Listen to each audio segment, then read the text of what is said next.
Friday morning when we set sail, and we were not far from the land, when our captain espied a mermaid's affair with a comb and a glass in his hand. And the ocean waves do roll, and the stormy winds do blow, and we poor sailors are skipping at the top, while the landlubbers lie down below, below, below, while the landlubbers lie down below. Then up spoke the captain of our gallant ship, and a plain-spoken man was he. This fishy mermaid has warned me of our doom. We shall sink to the bottom of the sea. And the ocean waves do roll, and the stormy winds do blow, and we poor sailors are skipping at the top, while the landlubbers lie down below, below, below, while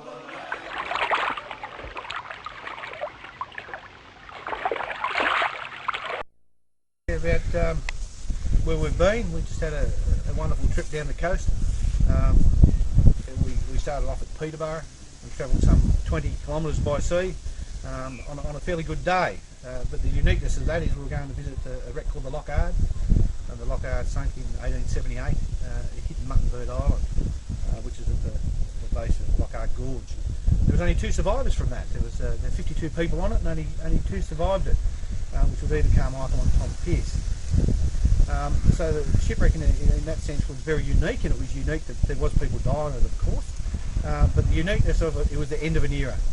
It was the last time that there was people paid passengers and come out under sail. After that, there were certainly paid passengers, but they had to go on steam-assisted boats. They had to have engines to bring the people out here. So these poor souls, if they had had an engine, they probably would have survived, because they seen land about 2 miles out, and they still hit it. The big old sailing ships, they couldn't turn really quick. Captain Gibb at the time tried to stop it. He threw an anchor and tried to pull the nose back out the sea, and you had to slip that anchor when it wasn't holding. And then he tried to do a big circle of a bay. There's a big bay there right beside Loch Ard Gorge, and he did a big circle. He was nearly out of the bay, and he was very unlucky, but there's a big heap of reef come off the end of Mutton Bird Island, and he hit the reef. And through that, of course, it held the boat very quickly, and 50 souls went to their grave at that time. Of course, the others held onto some spars, and people were washed into a gorge lucky for them. So yeah, it's a fantastic dive. That's where we're heading today. On the way down there, of course, what we go past is some other unique shipwrecks in the Falls of Halladale. Falls of Halladale was a big square-masted rigger. Nobody killed onto that, but it drove into Peterborough into a shallow spit, and it sat there for many, many days, and then on to months, slowly breaking up, and everybody around the island could hear the sails flapping. They were that large and everything, and they were still set under full sail when it hit.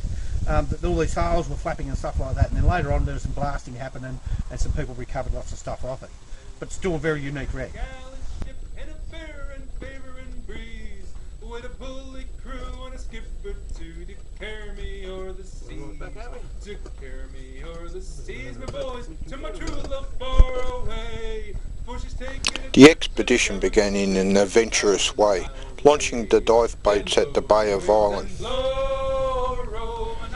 The boat ramp here is one of the most steepest boat ramps I've seen, and takes an adventurous spirit to even launch the boats down it.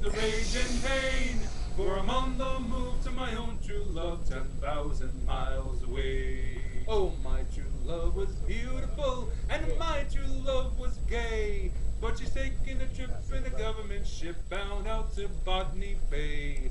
Bound out to Botany Bay, my boys, and though she's far away, I'll never forget my darling pet 10,000 miles away. Then blow, ye winds, and blow, rove, and I will go. I'll stay no more on English. To the casual observer, little evidence of the maritime history remains. But for those willing to venture beneath the waves, this world-famous coastline reveals yet another fascinating dimension. By their very nature, shipwrecks are often located in exposed and turbulent sea conditions, With much of the southeast coastline open to the Southern Ocean, wind, waves and current, diving in this region can be particularly hazardous. Ideal conditions are therefore essential to safely dive any site along this part of the coastline.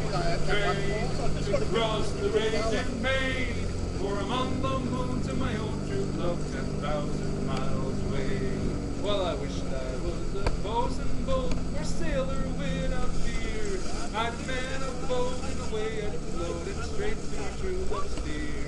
And straight to my true love steer, boys, where the whales and dolphins play, where the squids and the sharks are having their larks 10,000 miles away. Then blow, you winds and blow. Look how clear. Look at. No, we didn't come into this one. So is this where the fleet actually came in? Yeah. Here? Yeah, that's right.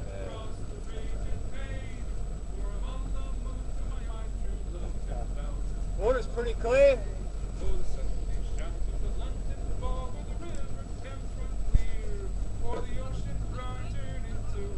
Yeah, that's the cave there. See the Loch Ard Gorge cave? No, that's the guys that ran the boat. See the guy? Yeah. It's awesome. Okie dokie.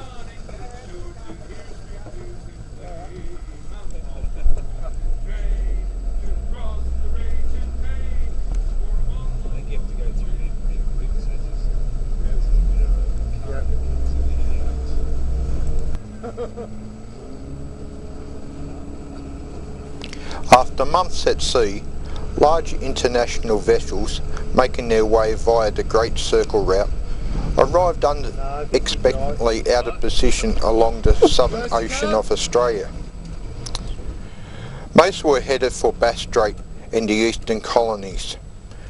A ship taken by surprise in this way, running before the prevailing wind in bad weather, in poor visibility, and especially at night, had little chance to change course and avoid disaster.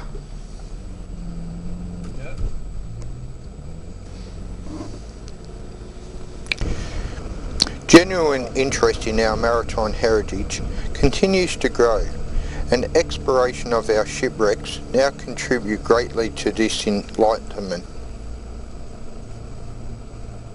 Exploration of the underwater realm has largely been made possible through the advent of scuba diving.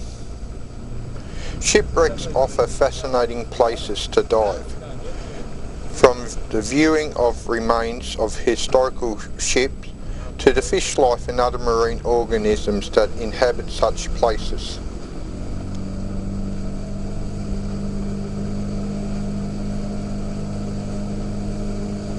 Look at the sun hitting it.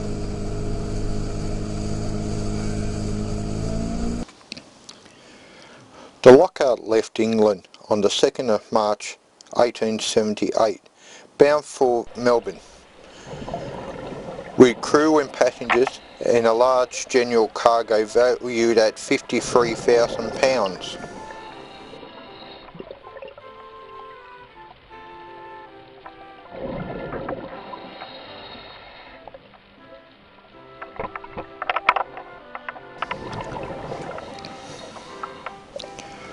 On the 1st of July, Captain Gibbs expected to sight the Cape Otway Lighthouse at 3 AM. But he was well north of his estimated position, and land was eventually sighted about 2 kilometres ahead. But it was too late, and the ship was wrecked in spite of desperate attempts to pull her about.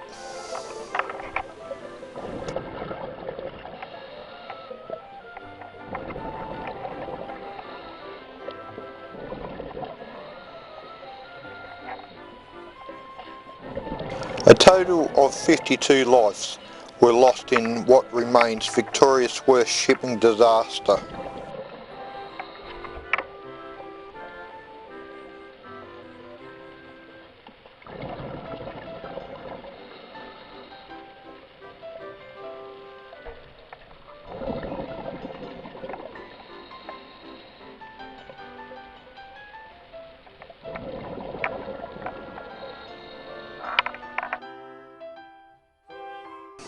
As a diver, it is easy to assess wrecks merely in terms of their present condition or artefact potential. The tragedy of human suffering associated with a vessel's loss can be disregarded or often overlooked.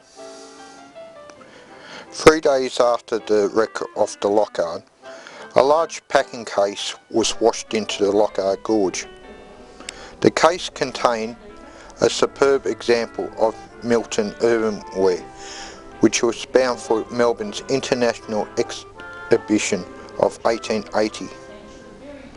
The Loch Ard Peacock is now proudly displayed at Flagstaff Maritime Village.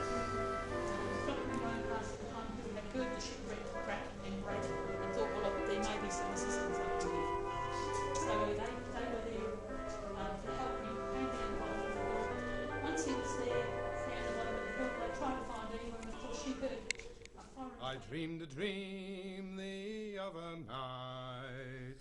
Lowlands, lowlands away, my John. I dreamed a dream the other night.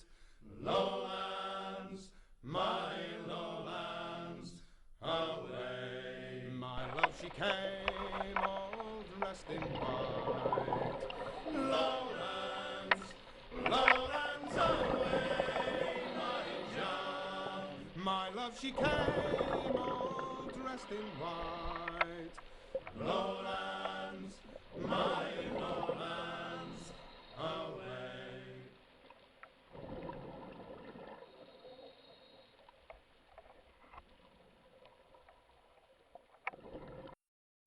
We just dived the Loch Ard and absolutely fantastic. Really enjoyed that. That would have to be rated as my #1 dive now. Sorry, Dave. Somebody's got to do it, mate. It's just a tough life. Dave, this clip's just for you.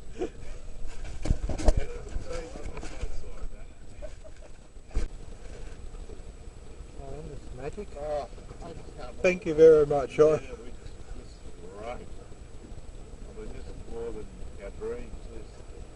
There's a sea of coast. The coast is just beautiful. It was Friday morning when we set sail, and we were not far from the land, when our captain espied a mermaid's affair with a comb and a glass in his hand.